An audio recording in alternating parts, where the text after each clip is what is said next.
And this is going to be a real treat for both of us. Absolutely. If you've heard the show, you know the high regard we hold Dusty Baker in. And he is manager of the Houston Astros. He's manager of the defending world champion Houston Astros. Dusty Baker joins us on Blair and Barker. Dusty, thanks so much for joining Kevin and myself today. Didn't get a chance to see you in spring training. Let me add my name to the millions of others. Congratulations on the World Series win last year, and hopefully you had time to enjoy it before we got back into the swing of things here. But we really do appreciate you joining us. Yeah. Well, I had a little time to enjoy it, and then you got to get back to work. And these teams are playing us tough. I mean, especially you guys. Last night, that was a heck of a game. I mean, a heck of a game. So it's a little challenging when you are the world champions, as you guys know from years past. And I've been talking to Cito Gaston the whole time. One of my favorite guys, and I told Cito that, hey, man, I'd love to match him with back-to-back. But, everybody knows that it's not easy. Dusty, congratulations. I haven't seen you on the field, and I'll try to get there when you come to Toronto and shake your hand and say hi. But I don't know if you remember me. I played with you in 2009 when you were the manager of the Reds. And the reason why the reason why I brought that up is Lance Nix. I don't know if you remember him. Came off the DL. It was called the DL at the time. It wasn't the IL. And I was on the team. Right. I was the first baseman coming off the bench, left-handed hitter. I pinch ran a couple of times. You would run me for a slower guy at second base. I was so proud of that because Dusty Baker thought I was a good base runner. But I can remember that before September rolled around, Lance came off the DL, and you had to send me down. And I'd been sent down before. I'd been released before. It didn't go very well, right? It's not a good thing when you get sent down and released. And I can just remember when I went in your office, I had a decent relationship with you. It's Dusty Baker, right? I was the 24th to 25th guy. I didn't have the best relationship, but I had a good enough one. You called me in your office. There was Bob Marley playing, right? It smelled good. It's just, it was one of those situations where you treated me like I was I was a Joey Votto of the team. You didn't treat me any differently. And I was okay to go down, and you basically said that, it was, you'll be back. Don't worry about it. You'll be back. Now, I didn't realize it'd be 24 hours later because I think Lance Nix went back on the DL. But I can just remember everybody talks about how great of a guy you are and, what you bring to the game. I can relate to that because I've actually been in the room with you. So for all the guys that are the 24th, 25th guy that you've sent down, we appreciate that. That's pretty cool for you to treat us that way. Well, Kevin, that's probably the worst part of this job is sending guys out, because I've been sent out, and I was sent out early in my career. And some guys handle it well, some guys tell you the truth, and some guys have lied to you. So I always said, hey man, I'm gonna tell a guy the truth. I'm not gonna blow smoke. I'm just gonna be as honest as I can. And straightforward. And I remember that. I just saw Lance Nix for the first time this spring training. He came by with his family, and when guys come by to see you, then you know that you possibly might have treated them right or had a different, a at least decent relationship, because the relationship between the players and the manager is like. It can be great, it can be tenuous, it can change, it can be up, it can be down. And I always told my guys that, the relationship with the manager is kind of like the relationship with your father. I can tell my dad most things, but I can't tell my dad everything. and the relationship with the coaches should be like your uncle, where you can tell your uncle everything. And he's not going to like it, but at least he's not going to necessarily go back and tell your dad. Because I try to tell my players, get close to the coaches. And I tell the coaches, don't be running and snitching and telling me, their secrets, because the players have to have somebody in authority that they trust. And usually, that's the coaches, some of them. Dusty, I've always thought that baseball players and baseball people have to be the most optimistic athletes there are, because you can fail 2 out of 3 times and you can still go to the Hall of Fame. It is a game of failure. Everybody says that. And I wanted to ask you, what kept you going? Because I think everybody gets scars in the game. Everybody collects scars in the game. But what kept you going as a player, and what's kept you going as a manager? Well, number one, I didn't love this game when I first came into it. I came into it because my parents got divorced my senior year of high school. I was supposed to go to college and play basketball or football. And so I kind of signed for the money. And I liked baseball. I was good at baseball.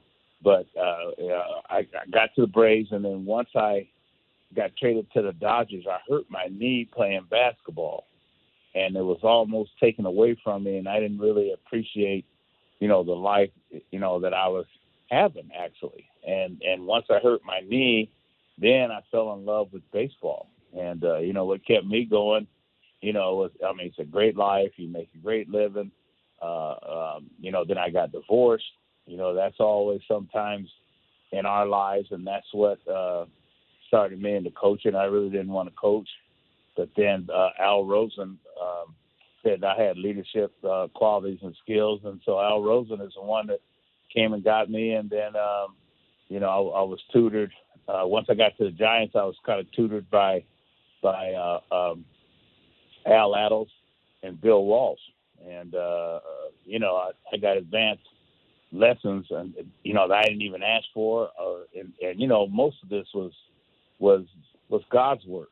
And the way I look at it. And so I was kind of chosen for this. And see, if you're chosen for something and then you don't adhere to the fact that you're chosen, then they're going to take it away from you and give it to somebody else.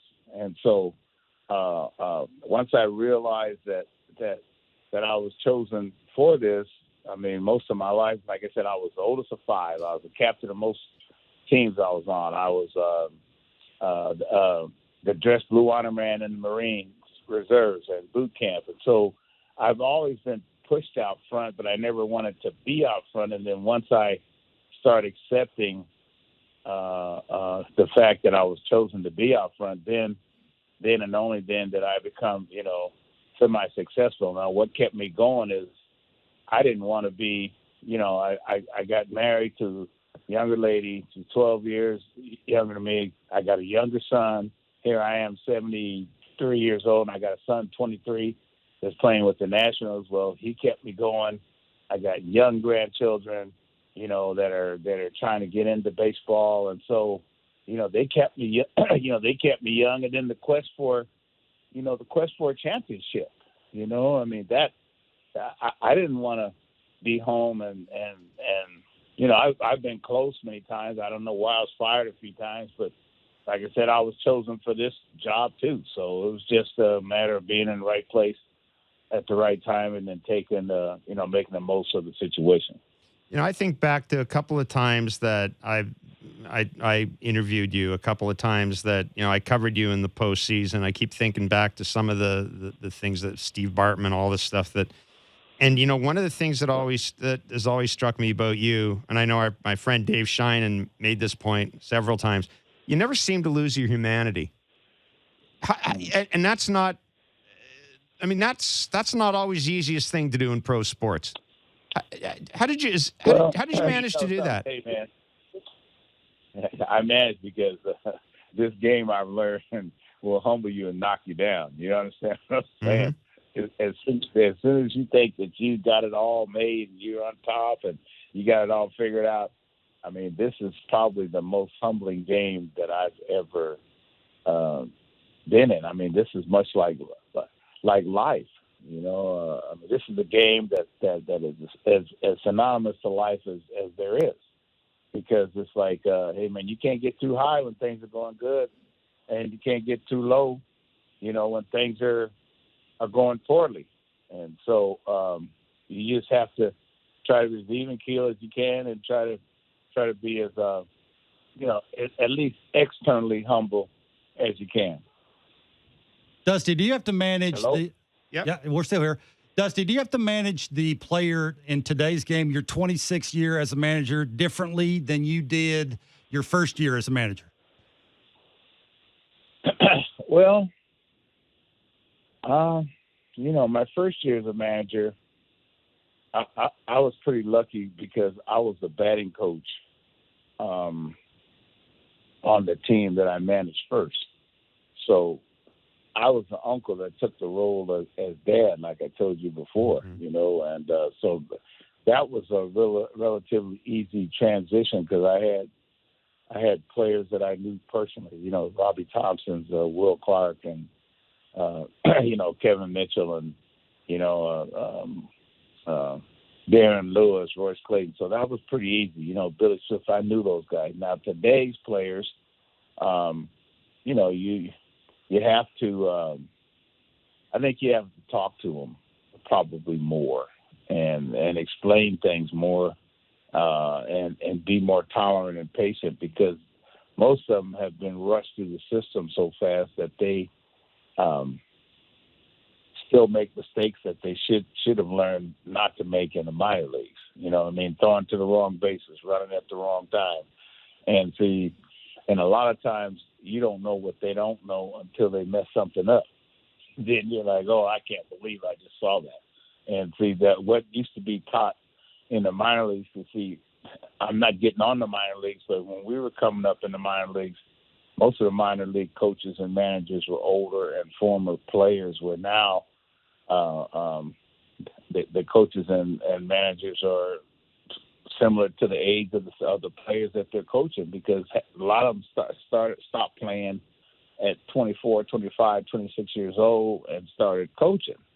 And so I think that's the thing that you have to that's really, really changed, that you have to be more tolerant and more patient in the fact because sometimes you can't blame the children. I mean, you know, if they don't know, they don't know. But hey, I blame you if I tell you and try to teach you, and then you hate seeing the same mistakes again, at least in a short period of time.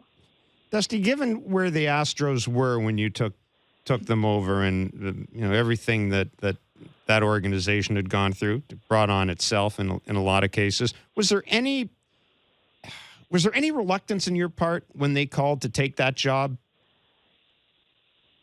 Not really. I mean, you know, I didn't do it.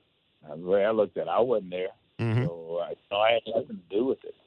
And, you know, the other jobs that I had inherited, you know, they were second division teams. Right. All except when I got to the Nationals, you know, they were like a 500 team, but they had been good in previous years before that. And this was the best team talent-wise, even though it had problems that I had inherited in my managerial career.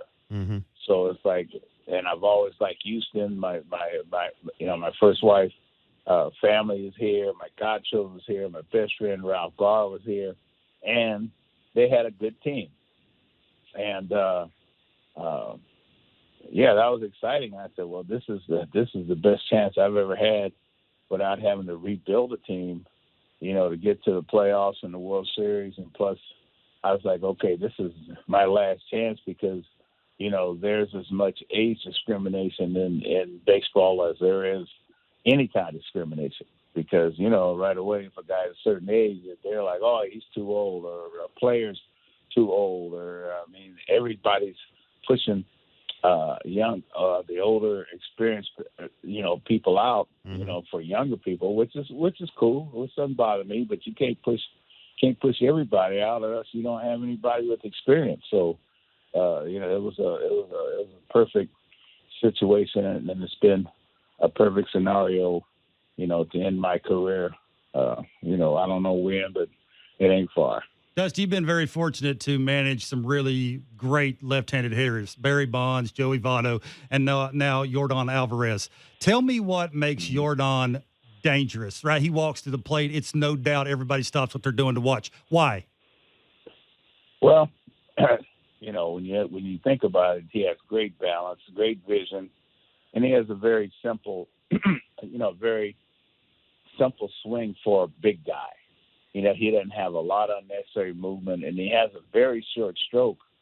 You know, for a big guy, most big guys have longer strokes, and then the longer the stroke, you know, the harder it is to you know, to get your timing together. You know, the shorter the stroke, the easier it is to get your timing in a short period of time. And what he did in spring training with only 7-8 at bats and start the season off the way he did, that was unbelievable to me, because I've had a couple of times when I didn't have any spring training, and I felt like when I got to the plate, guys were throwing 1,000 miles an hour. And so the only two people that I've seen that could go to spring training and not have spring training were Dick Allen and Benito Santiago, whom I had. So, this guy's going to get only better and better. We have to take care of him. I'm hoping that he didn't twist his ankle too bad last night, because, with our overall lack of offense, lack of consistent offense, we certainly need him tonight against the powerful Blue Jays with their offense. Last question for us before we let you run, Dusty. You referred to coming back as a champion, as a World Series winner, and trying to repeat the way Cito did. When you got the team together this spring, the Astros, did you see anything different to them? Because No, they'd won. Like, did you talk to them about trying to repeat or anything like that? No. It is a different group of guys. These guys expect to win, and these guys. You look at the last 5 or 6 years, and I've been here 3 of those. They're winning before I got here. They're winning while I'm here, and I think they're going to expect to win after I'm here. Now, it's tough to, keep repeating and keep being on top, because, when you're on top, you're drafting 28th or 30th or whatever it is. And so, you don't get that high round draft pick. You might get the number 1 pick, but you're picking number 30. And then what hurt this team the last couple of years, they were fined. Part of the fine was that they lost their number 1 and number 2 draft choices 2 years in a row. Right. So how do you rebuild your farm system, which, we're having a little trouble now, rebuilding our farm system now. But, you're asking, about repeating. And what I said to the players, I just said, hey, man, we just got to stay healthy, which we haven't yet. We got to stay positive. We got to stay focused, no matter where we are in the standings. We still expect to win in the end. So that was it in a nutshell. Dusty, listen, we really appreciate your time. It's great to talk to you again. Again, we're really happy for you last year. We'll look forward to seeing you when you're in Toronto. Thanks, Be well, Dusty. Travel safely, and thanks for this. Kevin. Congratulations. Hey, thank you. Hey, I got a question for you guys. Hey, man, because I'm a big basketball fan.